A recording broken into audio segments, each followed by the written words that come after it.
Kamu buka aplikasi investasi, terus muncul puluhan bahkan ratusan pilihan reksadana. Namanya asing semua, ada yang tulisannya pasar uang, ada yang pendapatan tetap, ada yang saham bingung, wajar banget. Reksadana sering disebut instrumen paling ramah buat pemula, tapi kalau kamu asal pilih tanpa paham dasarnya, hasilnya bisa jauh dari harapan.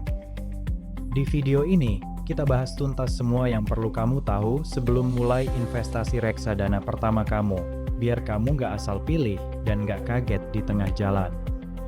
Halo semua, balik lagi di channel ini buat kamu yang baru mau mulai investasi tapi masih ragu. Video ini cocok banget buat jadi pegangan pertama.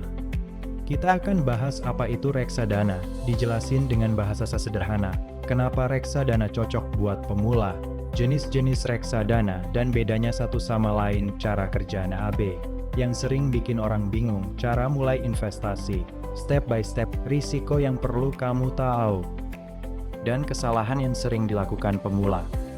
Tonton sampai habis, karena di beberapa bagian aku juga mau dengar pendapat kamu di kolom komentar. Reksadana itu, sederhananya, wadah untuk mengumpulkan uang dari banyak investor, yang kemudian dikelola oleh pihak profesional bernama manajer investasi. Jadi bayangin, uang kamu digabung sama uang ribuan investor lain, terus manajer investasi ini yang mengelola gabungan uang tersebut dibelikan saham, obligasi, atau instrumen pasar uang tergantung jenis reksadananya. Kenapa ini penting buat pemula? Karena kamu nggak perlu jadi ahli analisis saham atau obligasi sendiri, kamu cukup taruh uang, dan yang mengelola adalah orang yang memang kerjanya di situ, dengan riset dan tim yang lebih lengkap dibanding kamu belajar sendiri dari nol. Selain itu, dengan modal kecil, uang kamu udah otomatis tersebar ke banyak instrumen sekaligus. Ini yang disebut diversifikasi, dan biasanya, untuk membangun diversifikasi seperti ini sendirian, kamu butuh modal jauh lebih besar. Kalau kamu udah pernah dengar istilah manajer investasi atau reksadana sebelumnya, tapi belum pernah coba, kenapa? Cerita di komentar, biar kita tahu apa yang bikin ragu. Ada beberapa alasan kenapa reksadana sering direkomendasikan sebagai pintu masuk investasi buat pemula. Pertama, modal awalnya kecil. Sekarang, banyak platform yang bisa mulai dari Rp10.000 saja. Ini beda jauh sama dulu, di mana investasi kesannya cuma buat orang berduit. Kedua, dikelola profesional, kamu nggak perlu repot analisis satu-satu saham atau obligasi mana yang bagus, itu tugas manajer investasi. Ketiga, diawasi Otoritas Jasa Keuangan alias OJJK, jadi ada regulasi yang mengatur, bukan produk abal-abal yang beroperasi tanpa pengawasan. Keempat, likuiditasnya relatif baik. Artinya kamu bisa mencairkan dana kamu dalam beberapa hari kerja, tergantung jenis reksadananya. Kombinasi ini yang bikin reksadana jadi pilihan yang masuk akal buat kamu yang baru mau belajar investasi, tanpa harus langsung terjun ke instrumen yang lebih kompleks. Sekarang bagian yang paling sering bikin bingung, jenis-jenis reksadana. Ada 4 kategori utama, dan aku urutkan dari yang risikonya paling rendah sampai paling tinggi. Reksadana pasar uang, ini isinya instrumen jangka pendek seperti deposito dan obligasi yang jatuh temponya kurang dari 1 tahun. Risikonya paling rendah di antara semua jenis reksadana, cocok untuk tujuan jangka pendek atau bahkan sebagai pelengkap dana darurat kamu. Returnnya juga paling rendah dibanding jenis lain, tapi paling stabil. Reksadana pendapatan tetap isinya mayoritas obligasi, minimal 80% dari portofolionya. Risikonya sedikit lebih tinggi dari pasar uang, tapi returnnya juga berpotensi lebih besar, cocok untuk tujuan jangka menengah, sekitar 1-3 tahun. Reksadana campuran, sesuai namanya, isinya kombinasi saham, obligasi, dan instrumen pasar uang, dengan proporsi yang lebih fleksibel, risikonya menengah. Cocok buat kamu yang mau sedikit lebih agresif tapi belum siap full ke saham. Reksadana saham, ini yang risikonya paling tinggi, karena minimal 80% dananya dialokasikan ke saham, fluktuasinya bisa besar dalam jangka pendek, tapi secara historis, potensi returnnya juga paling tinggi dalam jangka panjang, cocok untuk tujuan jangka panjang di atas 5 tahun. Jadi, Semakin panjang jangka waktu tujuan kamu, biasanya semakin besar juga porsi risiko yang bisa kamu ambil. Sebaliknya, kalau tujuan kamu jangka pendek, sebaiknya pilih yang risikonya lebih rendah.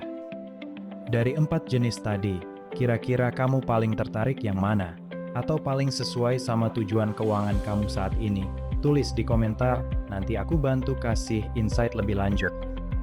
Sekarang, satu istilah yang sering bikin pemula bingung, NAB atau nilai aktiva bersih. NAB itu sederhananya harga per unit dari reksadana kamu, yang dihitung dan diperbarui setiap hari kerja waktu kamu beli reksadana, uang kamu dikonversi jadi sejumlah unit, sesuai NAB pada hari itu. Contohnya, kalau NAB per unit hari ini Rp100.000, dan kamu setor Rp1.000.000, kamu dapat 10 unit reksadana. Nah, keuntungan kamu didapat dari kenaikan NAB ini, kalau beberapa bulan kemudian NAB naik jadi Rp110.000 per unit, nilai investasi kamu otomatis naik juga, karena jumlah unit yang kamu punya dikalikan NAB terbaru. Yang perlu kamu ingat, NAB ini bisa naik, bisa juga turun, tergantung jenis reksadana dan kondisi pasar dari instrumen di dalamnya. Makanya penting paham risiko masing-masing jenis, seperti yang kita bahas tadi. Sekarang gimana cara mulainya? Ini langkah-langkah simpelnya. Langkah 1, tentukan tujuan investasi kamu dulu. Mau buat apa uang ini nantinya, dan berapa lama jangka waktunya. Ini menentukan jenis reksadana mana yang paling cocok buat kamu. Langkah 2, pilih platform atau aplikasi. Sekarang banyak banget aplikasi resmi yang menyediakan reksadana, dan semuanya harus terdaftar serta diawasi OJK. Pastikan kamu cek legalitasnya sebelum mendaftar. Langkah 3, lengkapi data dan verifikasi. Biasanya butuh KTP, NPWP kalau ada, dan data rekening bank untuk keperluan transaksi. Langkah 4, pilih produk reksadana sesuai jenis dan tujuan yang udah kamu tentukan di langkah pertama. Perhatikan juga rekam jejak kinerja produk itu dalam beberapa tahun terakhir, meskipun kinerja masa lalu tidak menjamin hasil masa depan. Langkah 5, mulai dengan nominal kecil dulu kalau kamu masih ragu, sambil belajar memahami pergerakan AB dan kebiasaan platformnya. Langkah 6, lakukan secara rutin, bukan sekali beli lalu berhenti. Ini yang disebut strategi dollar cost averaging. Investasi rutin dengan nominal tertentu, terlepas dari kondisi pasar sedang naik atau turun. Strategi ini membantu meratakan harga beli kamu dalam jangka panjang.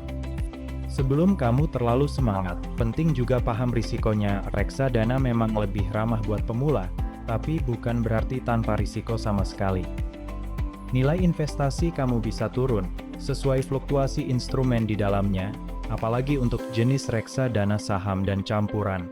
Ada juga risiko likuiditas, di mana pencairan dana butuh waktu beberapa hari kerja, bukan instan seperti tarik tunai ATM. Dan yang paling penting, jangan pernah investasi pakai uang yang kamu butuhkan dalam waktu dekat, apalagi uang dana darurat kamu atau reksadana itu untuk tujuan yang punya jangka waktu, bukan pengganti dana darurat. Terakhir, ini kesalahan yang paling sering dilakukan pemula saat mulai investasi reksadana. Pertama, ikut-ikutan tanpa paham jenis produknya, asal beli-beli karena lihat teman atau influencer, tanpa cek dulu itu jenis apa dan cocok atau nggak sama tujuan kamu. Kedua, panik jual saat NAB turun, padahal penurunan sementara itu wajar, apalagi untuk jenis saham dan campuran yang memang fluktuatif dalam jangka pendek. Ketiga, nggak konsisten, beli sekali lalu berhenti. Padahal hasil maksimal biasanya datang dari kebiasaan investasi rutin dalam jangka panjang. Keempat, menaruh dana darurat di reksadana saham. Padahal ini dua kebutuhan yang berbeda dan butuh instrumen yang berbeda pula. Kelima, nggak cek legalitas platform, sehingga rentan kena penipuan berkedok investasi. Jadi, reksadana itu bisa jadi pintu masuk yang bagus buat kamu yang baru mau belajar investasi, asal kamu paham dulu jenisnya, risikonya, dan tujuan kamu sendiri. Nggak perlu buru-buru, yang penting kamu mulai dengan paham, bukan asal ikut-ikutan. Sebelum kamu tutup video ini, cerita dong, kamu udah pernah coba investasi reksadana belum? Kalau udah, jenis apa yang kamu pilih? Kalau belum, apa yang bikin kamu masih ragu buat mulai? Tulis di kolom komentar ya, aku bakal baca dan balas satu-satu. Kalau video ini bermanfaat, bantu like dan subscribe supaya nggak ketinggalan video lanjutan lainnya. Sampai ketemu di video berikutnya.